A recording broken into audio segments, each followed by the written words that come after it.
मातृभूमिलाई, नेपालको माटोलाई, नेपाल आमाको अस्मितालाई जसरी समाप्त पार्ने काम गर्यो, जसरी अतिक्रमण गर्ने काम गरेको छ, पक्कै पनि यो नेपाल देशको पक्षमा छैन, नेपाली जनताको पक्षमा छैन।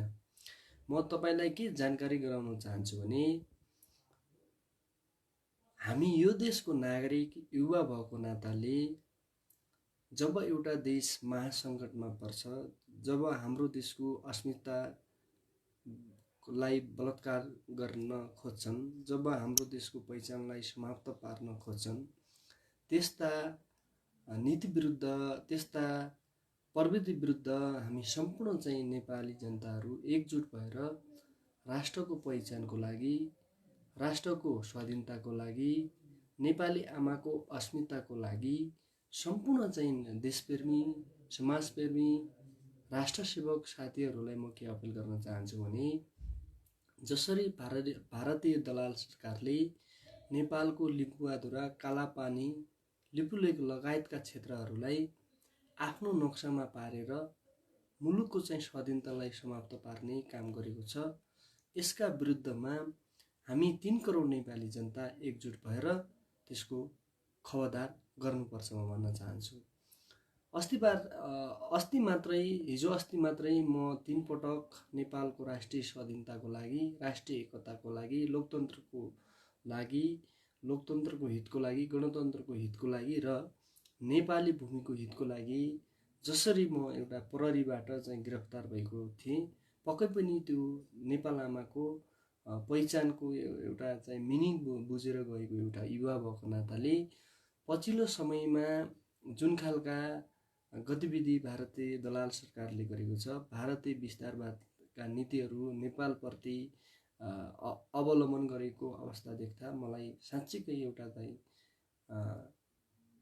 एउटा चाहिँ देशभक्ति भावना जागेर आउँछ कि म त्यो ठाउँमा गएर कि भारतीय सेना नेपाली भूमिमाथि, नेपाली सिमानामा जुन खालको भारतीय सेनाहरू तैनात गरेको छ, त्यसको विरुद्धमा हामी सम्पूर्ण चाहिँ देशभक्ति युवाहरू, देशभक्ति नागरिकहरू, देशभक्ति भावना भएका दिग्गज व्यक्तित्वहरू एकजुट भएर यो लडाईँमा हामी जानुपर्छ र जाग्नुपर्छ, उठ्नुपर्छ म भन्न चाहन्छु।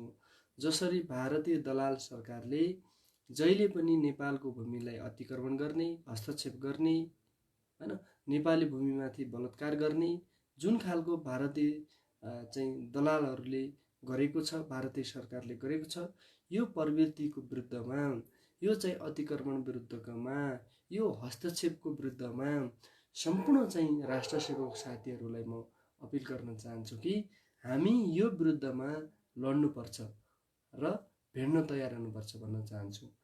पक्कै पनि अहिलेको सरकारले लिम्बुवाधुरा, कालापानी क्षेत्र जुन भारतीय सरकारले अतिक्रमण गरेको छ, भारतीय सेनाहरू हाम्रो भूमिमा सेना तैनात गरेको छ, खडा गरेको छ, यसका विरुद्धमा पक्कै पनि अहिलेको प्रधानमन्त्री केपी शर्मा ओलीज्यूले एक खालको चाहिँ सशस्त्र प्रहरी पठाएको छ। पक्कै पनि यो नेपाली जनताको पक्षमा छ, नेपाली भूमिको पक्षमा छ, नेपाली आमाको अस्मिताको पक्षमा छ। तर यसो भनिरहँदा म के अपिल गर्न चाहन्छु भने सम्पूर्ण देशभक्त युवाहरू जो चाहिँ हिजो माइतीघर मण्डलमा प्रदर्शन गर्ने युवाहरूलाई म धन्यवाद दिन चाहन्छु, हार्दिक बधाई दिन चाहन्छु कि जब हाम्रो देशको अस्मितालाई लुटिरहेको बेला हामीले सडकबाट आन्दोलन गरेर देशको निम्ति जुन खालको एउटा बलिदान दिने सोच गरेका छौँ, देशको निम्ति जुन खालको एउटा भौतिक शरीर दिने एउटा सोच गरेका छौँ,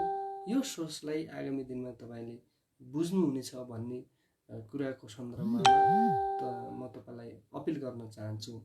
आज म मङ्गल थापा जसले एउटा देशभक्तिको भावना प्रकट गर्दछ, जसले देशको चाहिँ रक्षा गर्न चाहन्छ, नेपाली भूमिको रक्षा गर्न चाहन्छ, त्यस्ता चाहिँ सोच भएका युवाहरूलाई तपाईँले पक्कै पनि एक न एक दिन बुझ्नुहुन्छ भन्ने कुराहरूमा म ढुक्क छु। अर्को कुरा के भन्न चाहन्छु भने हाम्रो चाहिँ राष्ट्रियतालाई कसैले चाहिँ खलबलाउने काम गर्यो भने, कसैले टुक्रा पार्ने काम गर्यो भने त्यसको विरुद्धमा हामी सम्पूर्ण चाहिँ युवा शक्तिहरू एकजुट भएर प्रतिकार गर्न जरुरी हुन्छ। अहिले म कसैलाई पनि आरोप र प्रत्यारोप गर्न गइरहेको छैन कि अहिले पक्ष विपक्ष भन्दा पनि, अहिले यो पक्ष त्यो पक्ष भन्दा पनि, अहिले कुनै पार्टी कुनै दलको नाउँमा आस्था राख्ने नाउँमा भन्दा पनि अब सम्पूर्ण दलहरू एकजुट भएर भारतीय दादागिरी विरुद्ध, भारतीय विस्तारवाद विरुद्ध एकजुट भएर त्यसको सामना गर्ने बेला आएको छ। यही हो बेला। यो बेलामा, यो समयमा चाहिँ हामीले मुलुकको चाहिँ भूमिलाई, अतिक्रमण गरेको भूमिलाई फिर्ता गर्न सकेनौँ भने हामीलाई चाहिँ समाप्त पार्छ, माफ गर्नेवाला छैन।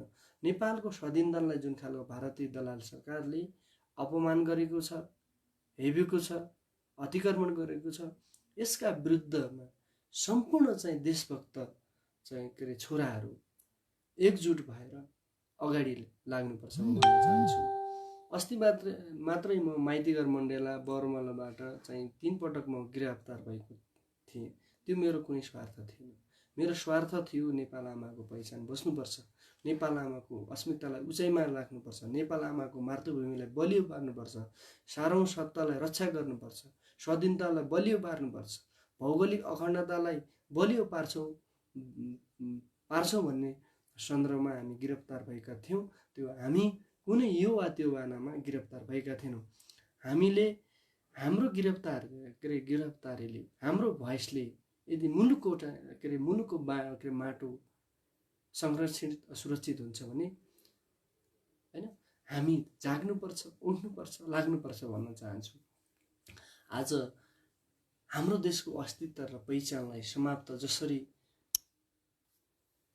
पारिएको छ, लुट्ने प्रयास गरेको छ, त्यसको विरुद्धमा सम्पूर्ण देशभक्ति युवाहरू, मुलुकको हित चाहने युवाहरू, मुलुकको माटोलाई बचाउने युवाहरू एक ठाउँमा आएर चाहिँ हामी त्यसको प्रतिकार गर्न जरुरी हुनुपर्छ भन्न चाहन्छु।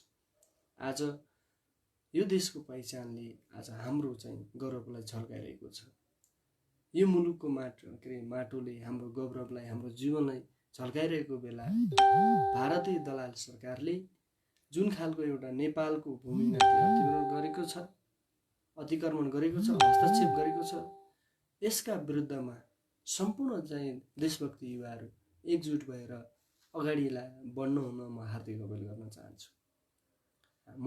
मैले पटक भनेको छु, देशको सवालमा, देशको राष्ट्रिय एकताको सवालमा कसैसँग चाहिँ सम्झौता र कम्प्रोमाइज गर्नुहुन्न भन्ने सन्दर्भमा मेरो आवाज सदैव चाहिँ बुलन्द हुनेछ, उठ्नेछ म भन्न चाहन्छु। आदरणीय दर्शक महानुभावहरू, आज कुनै पार्टी भन्दा ठुलो देशको चाहिँ स्वाधीनता हो, राष्ट्रको भूमि हो। यो भूमिलाई कसरी चाहिँ जगेर्ना गर्ने, कसरी संरक्षण गर्ने भन्ने सन्दर्भमा तपाईहरुले जाग्नुपर्छ, उठ्नुपर्छ। भारतीय दलाल सरकार विरुद्ध उठ्नुपर्छ, जाग्नुपर्छ भन्न चाहन्छु। पक्कै पनि प्राइम मिनिस्टर केपी शर्मा ओलीज्यूले जुन खालको एउटा चाहिँ देशभक्ति भावना देखाउनु भएको छ, यो भावनालाई हामीले सम्मान र रेस्पेक्ट गर्न सिक्नुपर्छ म भन्न चाहन्छु। जसरी अहिलेसम्मका कुनै पनि प्रधानमन्त्रीहरूले, चाहे त्यो कांग्रेसको पालामा होस्, चाहे कुनै बाबुरामको पालामा होस्, चाहे कुनै पनि प्रधानमन्त्रीको पालामा होस्, तर उहाँले आफ्नो पालामा मुलुकको भूमिको सुरक्षाको लागि, राष्ट्रको पहिचानको रक्षाको लागि जुन खालको सशस्त्र प्रहरी कालापानी लिम्बुधुरा क्षेत्रमा पठाउनु भएको छ, पक्कै पनि यो नेपाल जनताको पक्षमा छ। र उहाँले अर्को कुरा पनि के भन्नुभएको छ भने, हामी राष्ट्रियताको सवालमा कसैसँग कम्प्रोमाइज गर्दैनौँ भन्ने जुन खालको उहाँको चिन्तन छ, विचार छ, यो विचारलाई हामीले सम्मान गर्नुपर्छ र उहाँको विचारलाई हामीले सपोर्ट गर्नुपर्छ र समर्थन गर्नुपर्छ। किनभने केपी ओली यो देशको प्रधानमन्त्री नभइदिएको भए आज राष्ट्रियताको मिनिङ नै समाप्त पार्ने स्थिति हुन्थ्यो, तर उहाँले बचाइराख्नु भएको छ। म नेपाली युवाहरूलाई के अपिल गर्न चाहन्छु भने, जब एउटा देश, जब हाम्रो देश महासंकटमा पर्छ, अप्ठ्यारोमा पर्छ।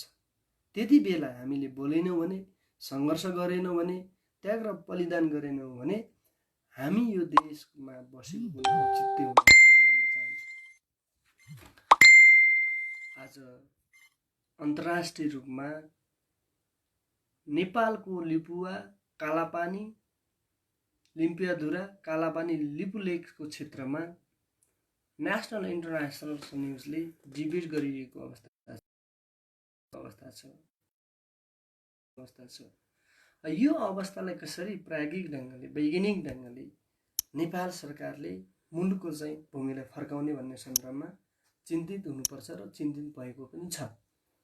तर केही साथीहरूले देशप्रेमीको नाउँमा, राष्ट्रभक्तिको नाउँमा नेपाललाई समाप्त पार्ने, भारतीय दलालबाट चाहिँ अपरेसन हुने यस्ता किसिमका साथीले मुलुकको चाहिँ न रक्षा गर्न सक्छ, न समृद्धि गर्न सक्छ म भन्न चाहन्छु। किनभने जसरी अहिले पछाडि चाहिँ अहिले विज्ञानवादीहरू आएका छन्, यस्ता तत्त्वहरूले मुलुकको विकास र समृद्धि गर्न सक्दैन भन्न चाहन्छु। हाम्रो देशको मिनिङ, एक्जिस्टेन्स र आइडेन्टिटी साँच्चै भित्रदेखि बुझेको छ भने त्यस्ता दिग्गज व्यक्तिहरूसँग म कोर्डिनेसन, सहमति र सहकार्य गर्न तयार छु राष्ट्रियताको सवालमा। तर मङ्गल थापा कम्युनिस्ट पार्टीलाई माया गर्ने मान्छे हो, कम्युनिस्टको कार्यकर्ता हो। आगामी दिनमा कम्युनिस्टकै नेता कार्यकर्ता भएर मेरो भौतिक शरीर मैले नेपाल कम्युनिस्टको सिद्धान्तलाई सुम्पेको छु, सम्मिलित गरेको छु। केही प्रतिक्रियावादी शक्तिहरूले देशको भावनालाई नबुझेर तर देशभक्ति भावना प्रकट गरेको देख्दा मलाई आश्चर्य लाग्छ, हाँसो लागेर आइरहेको छ। आज यो देशको रक्षा, यो मातृभूमिको रक्षा केवल कम्युनिस्ट सरकारले मात्र गर्न सक्छ र कम्युनिस्ट नेता कार्यकर्ताहरूले मात्र गर्न सक्छ म भन्न चाहन्छु। हाम्रो देशको अस्तित्वलाई, हाम्रो देशको मिनिङलाई कसरी अन्तर्राष्ट्रिय इन्टरनेसनल फर्ममा चाहिँ उचाइ बनाउने भन्ने सन्दर्भमा हामी चिन्तित हुनु जरुरी छ म भन्न चाहन्छु। किनभने हाम्रो देशको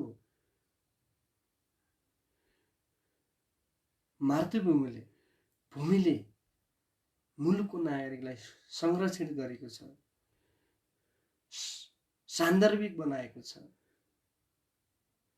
विचारक बनाएको छ, राम्रा विज्ञ मानिसको रूपमा यो माटोले, यो भूमिले जन्माएको छ।